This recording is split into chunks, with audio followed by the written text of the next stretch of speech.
They've had the opportunity. I don't think they want to know, but listen, it is what it is. What can I do? Challenged him out. It's opportunity to say yes from 60-odd thousand people, 100 million people watching around the world, and he didn't say shit. He don't want to know. He don't want no smoke. Talking about AJ and Wilder as well, your thoughts on that? No one wants to see that. We want to see you and AJ. There's always something, that makes the fight not happen. Now's a good time. He's coming off a win. I'm coming off a win. Let's fight. Weight scene shows the tension between Anthony Joshua and Tyson Fury reaching a new level after a heated ring call-out moment. Anthony Joshua has now fired back with a strong warning demanding action instead of talk, keeping the rivalry alive and pushing fans even closer to a potential blockbuster showdown between the two British heavyweights. Frank Warren emphasizes that the long history between Anthony Joshua and Tyson Fury should not matter anymore, focusing instead on the present moment where the demand for the fight is at its peak. He highlights the crowd reaction and public pressure, suggesting that fans are now driving the narrative and pushing both fighters toward finally making the heavyweight clash happen. Easter is getting the ring with him next. That's what everybody wants to see. Did you hear everybody? They all want to see the fight. We want to see the fight. The whole nation wants to see the fight. Anthony Joshua gives a calm but confident assessment of the situation, suggesting that while he respects Tyson Fury's ability and style, he believes the challenge ahead would still be extremely difficult for Fury. He also reflects on his experience dealing with major heavyweight rivalries in the past, indicating that he sees this build-up as familiar territory rather than something new or surprising. Tyson Fury makes his intentions extremely clear, stating that his focus is solely on Anthony Joshua and nothing else in the heavyweight division matters to him at this stage. He dismisses other opponents and rankings completely, framing this potential showdown as the only fight that truly matters for his legacy in British boxing. His comments add major pressure on both sides, intensifying expectations for a long-awaited mega fight. If it ain't Anthony Joshua next, I'm not interested in boxing. I'll eat 1,000 Easter eggs, go up to 35 stone, I'm out. I'm not interested. It's either him or I'm gone again. I'm not interested at all. I'm not interested in up-and-comers. I'm not interested in someone trying to prove a point over me. I don't care. I don't care about rankings. I don't care about belts. I only care now about AJ. That fight. That's the defining fight for British. Shane Fury gives a more measured perspective on the matchup, suggesting that the gap between Tyson Fury and Anthony Joshua has narrowed over time. He reflects on how both fighters have evolved and aged, making the potential fight much closer than it once was. His view adds an interesting angle that this is no longer a one-sided prediction, but a genuine 50-50 type heavyweight clash. 5 or 6 years ago, or 4 or 5 years ago, however long it would have been, it'd have been 75-25 Tyson. Now it evens up. The odds has evened up. I reckon I'd favour Tyson, but it's a close one. Both men's aged. It's just who's aged most. Tommy Fury criticizes Anthony Joshua's response to the call-out, suggesting that a straightforward acceptance would have been enough to move the fight forward. He implies that Tyson Fury has already done his part by making the challenge clear, and now the pressure is fully on Anthony Joshua to respond and finalize the situation. His comments add further tension to the ongoing negotiation narrative. I don't know. I feel like all AJ had to say was, I accept, but he was going around the houses like too much. And, I don't know, it just didn't really make sense. Literally all he had to say was, I accept, I'll see you soon. But I don't know, Tyson put the ball in his court, so it's all on his terms now. Tyson's ready to go. Frank Warren explains that the situation is now entirely dependent on Anthony Joshua's decision, while confirming that Tyson Fury is already ready and committed. He also highlights the promotional aspect of the call-out, suggesting that such moments are designed to build hype and push the fight closer to reality. His comments reinforce the idea that a final decision is expected soon. Wouldn't it? So it's up to him.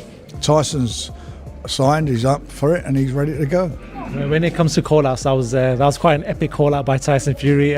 What did you make of it? But AJ's here. I mean, he's come to watch it, and that's an appropriate moment to do that. This is called promotion. That's what it's all about. And Tyson called him out, and he either wants to do it or he don't want to do it. So one way or another, we'll find out very soon. Adam Smith suggests that the fight between Anthony Joshua and Tyson Fury was expected to move closer to being finalized after their recent interactions, possibly even being targeted for a September date. However, he also highlights a key issue in the background negotiations, pointing out that Tyson Fury appears fully committed and signed in, while Anthony Joshua's side may still not be fully agreed. His comments reflect the uncertainty surrounding the final deal despite the massive public expectation and growing pressure from fans and promoters. Came as I said, I thought that the fight would be certainly teased, if not agreed, in the ring afterwards for September. That's what I'd been hearing. But yeah, we heard in the press conference Tyson Fury signed, and maybe... Anthony Joshua explains the situation from his perspective, stating that while he is fully open to fighting Tyson Fury, the process still depends on formal negotiations and contract details. He emphasizes that his approach is professional and focused on actual fighting rather than promotional theatrics or public shouting matches. His comments underline his belief that the fight will likely happen once everything is finalized, while also distancing himself from what he sees as attention-seeking behavior. Eddie Hearn argues that Tyson Fury has historically been the one controlling negotiations, which he believes is the main reason the fight has not happened earlier. He presents Anthony Joshua as a fighter who is confident and willing, suggesting that the hesitation narrative is incorrect. He also pushes back against claims that Joshua is afraid, implying that recent public reactions and crowd behavior show growing confidence around Joshua's position in this rivalry. AJ called him the landlord in there. Is he just sick of the years of back and forth at this point? Because he wants to call the shots, Fury. He always has done. And that's why the fight never happened. So AJ's just saying, look, you need me, you're calling me, and you'll get me. Yeah, the fight, very confident the fight will happen. But at the moment, nothing signed. Fury said AJ's terrified. Obviously you don't agree, but yeah, what do you make of that? Terrified of what? That tonight? Yeah. You think you'd be terrified of that? Come on. Even Fury fans, as I was walking out tonight, not the same energy. They know. Carl Froch shares his opinion that the biggest hesitation in making the fight happen appears to come from Anthony Joshua's side, although he still believes the matchup is inevitable. He acknowledges Tyson Fury's recent performance and suggests it has only strengthened his readiness for a potential showdown. He also emphasizes that a face-to-face confrontation would have made the rivalry feel more real and immediate for fans. That don't want that fight, or sounded like they didn't want the fight, was Anthony Joshua. Talking about not stealing his thunder, whatever. I think the fight's going to happen. I think the fight is happening, and we're all looking forward to it. But Tyson Fury deserves respect, deserves credit, and yeah, we've got to acknowledge that he's just had a solid 12 rounds against a game opponent, and he got some good work in there, and that will set him up for the Anthony Joshua fight. And I'd like to see these two come together a little bit and just be face to face, up close and personal. Then you know it's... Derek Kashora delivers a very blunt and emotional reaction, comparing different fight atmospheres and expressing frustration that the recent event did not carry the same excitement level for him. He questions why Tyson Fury is pushing so heavily for an Anthony Joshua fight, while also confidently backing Joshua as the stronger man in that matchup. His comments reflect a mix of entertainment disappointment and strong belief in Joshua's ability to dominate the potential clash. Fight, nobody sat the fuck down. Everybody was buzzing. His fight, we fucking fell asleep. He cannot give us any... I don't even know why he's calling out AJ. AJ will fucking smoke him. He needs to relax when I call shut out. That fight was shit. Spencer Brown gives a very confident update suggesting that the Anthony Joshua vs. Tyson Fury fight is actively being worked on behind the scenes and is expected to happen this year. He hints at major business backing and streaming involvement, while also avoiding full confirmation on contract details. His comments reinforce the idea that negotiations are progressing quietly, with big promotional forces and platforms potentially involved in delivering one of the biggest heavyweight events in boxing history. Because I know the fight will happen. Definitely, this year. Yeah, you know, we're just baking the cake. It's going to happen. Turkey. You know what Tyson said? Andy Lee describes the fight as a massive global attraction regardless of timing, suggesting that even if it has been delayed for years, it still carries huge commercial and entertainment value. He points out that both fighters are already established at the highest level and no longer necessarily need the fight for their careers, but the public demand keeps it alive. His view highlights how legacy and spectacle now outweigh timing concerns, making it one of the most anticipated heavyweight clashes in boxing. I think it's a great fight for boxing and for fans. I don't think even man really needs it now. But it's been so long going on. Is it past sell-by date? Probably, but still it's going to be the biggest. Look how big any Mike Tyson event is, even though how old it, I mean, so people are going to get behind it. And it will be a fight for the ages in terms of an event and in terms of the two guys fighting each other. They're both great fighters. The panel reflects on how long the Anthony Joshua vs. Tyson Fury fight has been discussed, emphasizing that the rivalry has now reached a point where fans simply want a final yes or no. They also acknowledge that while public pressure is high, personal circumstances and timing still matter for fighters. The comments balance expectation with respect, suggesting that although the fight is inevitable in theory, the final decision still depends on readiness from both sides. Wait for it to happen. I mean, it's been talked about for the last 10 years. And Tyson said what he said tonight and gave him the opportunity to answer back. I'm not sure why. It would have been nice to see them in the ring doing a face-off, you know. So I guess as fighters, it would have been nice just to say yes. Or say yes, yeah. But listen, Anthony Joshua's been through something, and you know that has to be respected as well. When he feels like he's ready, then he'll say something, you know, hopefully or whatever. Or if he doesn't, he doesn't. I mean, it's just life. But Spencer Brown breaks down the stylistic differences between potential heavyweight matchups, suggesting that while Anthony Joshua possesses elite punching power, Tyson Fury's style may present a more difficult challenge for him.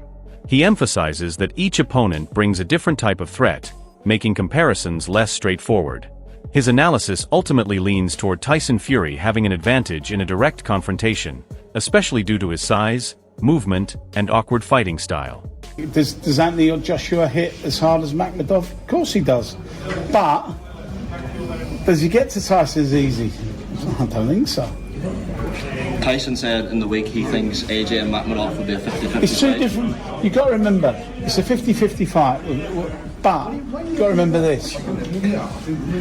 Tyson's not AJ's not a wrestler, so it's going to be easy to catch than Makhmudov. I'm telling you, it'll be a totally different fight, totally different physical confrontation between those two, and I still think Tyson wins. Anthony Joshua responds strongly to criticism, denying any suggestion that he is avoiding fights and instead explaining that personal responsibilities have also played a role in his timing.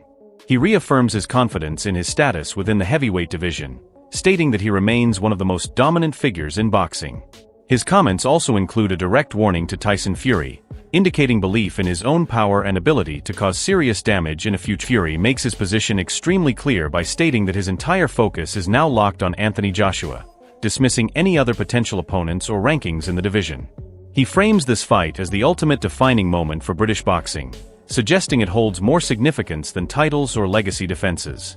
His comments reinforce the narrative that this long-awaited clash is the only fight that truly matters at this stage of his career. If it ain't Anthony Joshua next, I'm not interested in boxing. I'll eat 1,000 Easter eggs, go up to 35 stone, I'm out. I'm not interested. It's either him or I'm gone again. I'm not interested at all. I'm not interested in up-and-comers. I'm not interested in someone trying to prove a point over me. I don't care. I don't care about rankings. I don't care about belts.